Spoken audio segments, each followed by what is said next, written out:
Tekrardan merhabalar. Steam uçarak 20 Kasım'da Türk lirasından ayrılıyor. Her ne kadar Türkiye için bölgesel fiyatlandırma uygulayacaklarını söyleseler de tüm oyun firmalarının bu duruma uymayacağını göz önünde bulundurarak önlem almakta fayda var dedik yine. Oyun arayışlarımız devam ederken biz de zararın neresinden dönersek kârdır diyerek sizler için öyle herkesin bilmediği cevherleri açığa çıkarmaya devam ediyoruz. Bu videoda da sizler için 30 tane Steam üzerinden rahatlıkla alabileceğiniz oyunları listeledik. Önceki videolarımızda kesinlikle almanız gereken 60 tane ve 20 tane karışık oyunu, 20 Souls-like oyunu tanıtmıştık biliyorsunuz. Eğer tabii o videolara da bir göz atmak isterseniz şuradan bir yerden tıklayarak ulaşabilirsiniz. Hatta Discord sunucumuza katılın. Platformlarda ücretsiz olarak verilen oyunları da kolayca takip edin ve haberdar olun. Tabii ki önerdiğim oyunlardan bazıları farklı platformlarda, farklı fiyatlarda veya indirimde ya da daha önce Epic Games'te ücretsiz verilmiş ya da Xbox Game Pass ile mevcut olabilir. Ancak bu liste başka platformlardan bağımsız olarak tamamen Steam üzerinden yapacağınız alışverişleri içeriyor.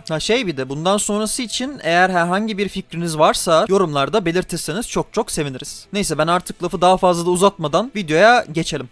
Bir ninja'yı oynadığınız 2 boyutlu gizlilik oyunu Mark of the Ninja. Oyunun ilk olarak kendine has bir çizim tarzı var. Oynanış anlamında güzel gizlilik öğeleri barındırıyor. İlk başlarda oynanışı zor ve karmaşık gelse de biraz oynadıktan sonra alışıyorsunuz. Yine de mekanikleri bazen sinir edebilir sizi. Oyunda herkesi öldürmek zorunda değilsiniz. Bir bölümü isterseniz kimseyi öldürmeden de bitirebiliyorsunuz. Oynanışı zevkli, denenmesi gereken bir oyun bence.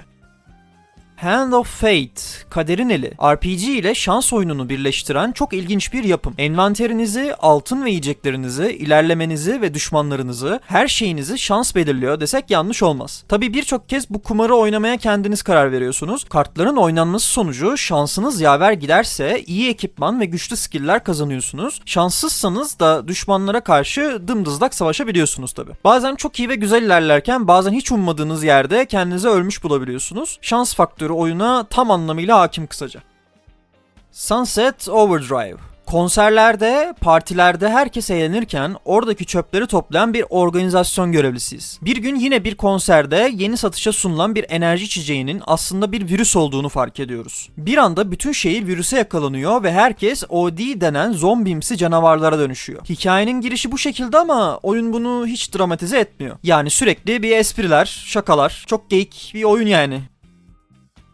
We Were Here oyunları bana göre co-op oyunları içerisinde bulmaca anlamında en sağlam oyunlar. Bulmacalar ince eleyip sık dokunulmuş. Güzelce kafa patlatmak gerekiyor. Oyunun hikayesi de oldukça etkileyici ve her oyunun önceki oyununun devamı niteliğinde olması da ayrı bir hava katmış. Bu tarz oyunları oynamayı seven biriyseniz kesinlikle oynamanız gereken oyunlardan. Yani arkadaşsız ne kadar eğlenirsiniz bilmiyorum ama yanınıza bir arkadaşınızı alırsanız ciddi anlamda vakit geçirebilirsiniz. Oyuna 1930'ların lüks gemisinde bir odada başlıyoruz. Kafamızda yankılanan sesler gemide gerçekleşen tiyatro rolümüze odaklanmamızı istiyor. Bu seslerin gerçek mi yoksa kafanızdaki bir sesten ibaret mi olduğunu anlamanız oldukça zor. Gerek hikayesi gerekse korku atmosferiyle güzel bir yapım çıkmış karşımıza. Beklentilerimi sonuna kadar karşıladı diyebilirim. Layers of Fear eski ama ikincisinin de bulunduğu bir seri haline gelmiş oyunlardan biri. Şeytanın çocuğu olan Lucius 6. yaş gününde doğaüstü güçlerini kullanarak katliam yapmaya başlıyor. Oyun, Lucius'ın doğru seçimleri yapıp yapmadığı ve nihayet her şeye bir son verme zamanının gelip gelmediği sorusunu soruyor. Lucius'a yolculuğu boyunca rehberlik ederken denemeler ve sıkıntılarla dolu zorlu bir yola giriyoruz. Amacına yardımcı olmak için kullanabileceğimiz güçlü büyülü yetenekler ile farklı bir maceraya atlıyoruz. Prey gerçekten değeri bilinmeyen muhteşem yapıtlardan birisi. Eğer benim gibi uzay ve bilim kurgu temasını seviyor, keşif yapmaktan hoşlanıyor ve iliklerinize kadar yalnızlık hissini yaşamak istiyorsanız eğer, tüm bunların yanında bir de vereceğiniz seçimlerin gidişata yön vermesini istiyorsanız Prey sizleri fazlasıyla tatmin edecek bir oyun.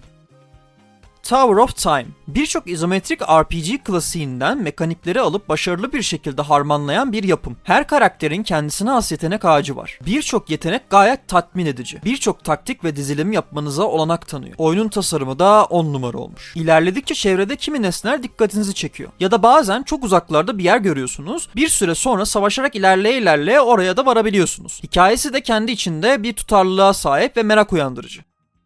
Transistor, seslendirmeleri ve müziklerinin müthiş olduğu, hikayesi ilgi çekici, dünya ve atmosferinin çok iyi yansıtıldığı, hem sıra tabanlı hem de gerçek zamanlı dövüş sisteminin iyi harmanlanmasıyla oluşturulmuş mükemmel bir oyun. İndirimsiz ve indirimli de fiyatını sonuna kadar hak ediyor. Keşke unutsam da tekrar oynayabilsem dedirten bir oyun oldu benim için. Annesini kaybettikten sonra tuttuğu yasın sonucunda sesini de kaybetmiş olan bir ana karakteri oynuyoruz. Renksiz çizimler ve soğuk bir atmosfer ile oyuna giriş yaptıktan sonra Gree adlı karakterimiz ayağa kalkıyor ve yürümeye başlıyor. Etraftaki yıldızları ve gizli anıları bularak farklı renkler açıyor ve oyuna o rengin temasında devam ediyoruz. Gri renklerle oyuna başlayıp ilerledikçe oyunumuzu renklendiriyoruz. Açtığımız her bir renk ile Gree isimli karakterimiz kendinde güç bulmaya çalışıyor. Yapımcılar oyundaki her şeyi resmen hissederek anlamamızı istemişler ve oyunda hiçbir konuşma geçmemesine rağmen bunu başarmışlar diyebilirim.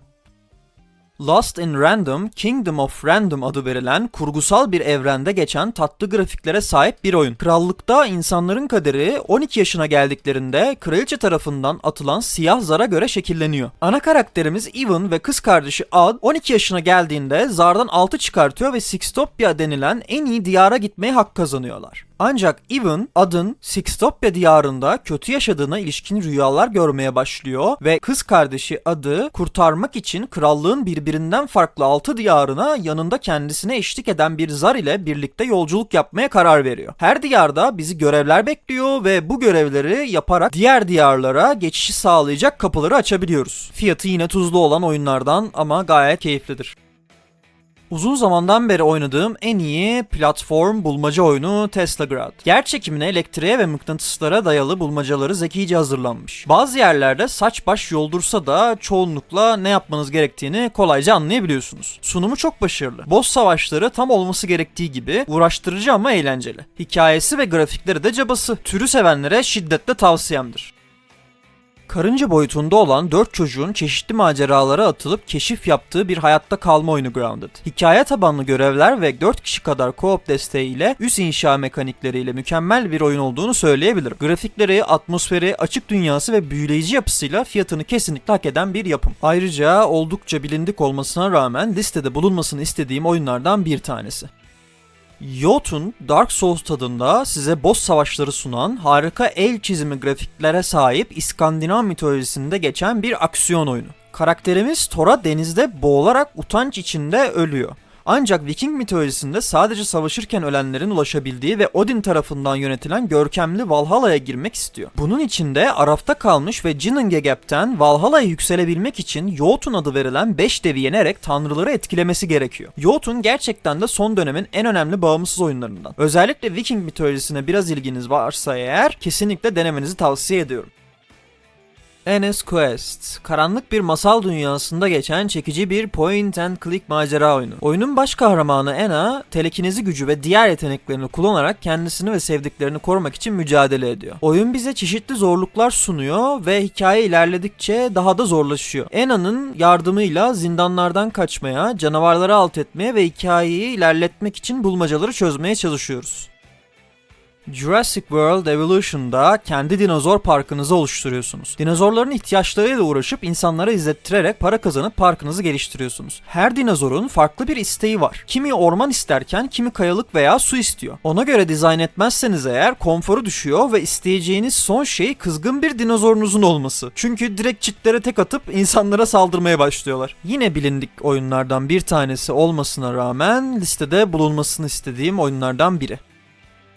Call of the Lamp, zindan ve üs kurma oyunlarının birleşimi, tatlı grafikli, mekaniği basit ama saran bir oyun. Oyunun grafikleri ve hikayesi hepsi çok hoş. Yapılan hataların büyük bir kaybı da yok. Sizin için sorgulamadan tapan halk, berbat yaşam koşulları ve açlık oyunda çok önemli bir yer kaplıyor. Gündelik yaşantınızı oyuna taşımak istiyorsanız eğer kesinlikle tavsiye ederim.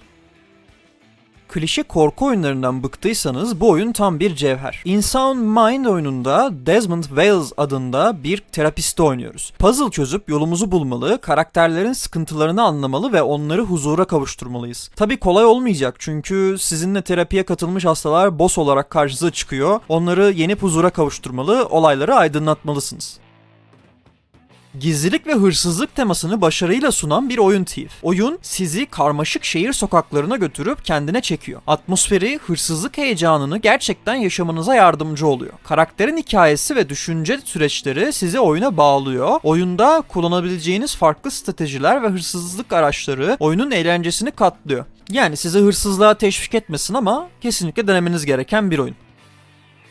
The Long Dark. Kanada'nın kuzeyinde bir uçak kazası geçirdiniz. Dondurucu bir havaya karşın üzerinizde incecik kıyafetleriniz var ve çantanızda da sadece birkaç parça yiyecek var. Yaşamak için hızlı hareket etmek zorundasınız. Kurtların ulumaları duyuluyor ve ölüm her an ensenizde. The Long Dark size çok keyifli bir hayatta kalma simülasyonu deneyimi sunuyor. Ama bu oyunu diğer türlerinden ayıran çok temelli bir özelliği var. Bu oyunda zombiler, canavarlar falan yok. Size oldukça gerçekçi bir ortam sunuyor. Bugün Kanada'nın kuzeyinde yalnız başınıza kalsanız neler yaşayabileceğinizi size deneyimletiyor aslında. Yine bilindik ama gerçekten listede bulunmasını istediğim oyunlardan biri.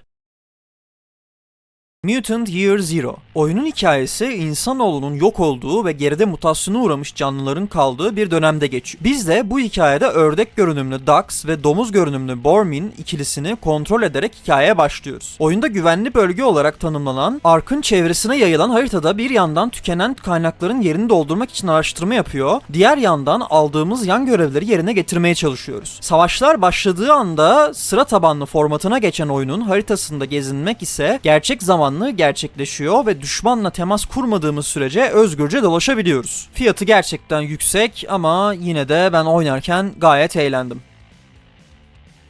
Wasteland 3. Desert Rangers ekibinin zorluk yaşadığı bir dönem. Üssü ve birçok ekipmanı kaybetmenin yarattığı problemler sonucunda Arizona halkına yeteri kadar yardım edemiyor, sayısı hızlıca artan çete ve mutantlara karşı olması gerektiği gibi karşı koyamıyorlar. Colorado'nun liderinin başı çocuklarıyla ve eyaletteki çeteler ile dertte. Çocuklar çetelerle işbirliği yaparak babalarına karşı ayaklanmış durumda. İlerleyen yaşı yüzünden gücünü kaybeden Patriarch, Rangers ile irtibata geçiyor ve yardımları karşılığında Arizona'da kullanmaları için ciddi miktarda kaynak göndereceğini söylüyor. Cazip ve ihtiyaç duyduğumuz teklif sayesinde Colorado'ya doğru yola çıkıyoruz.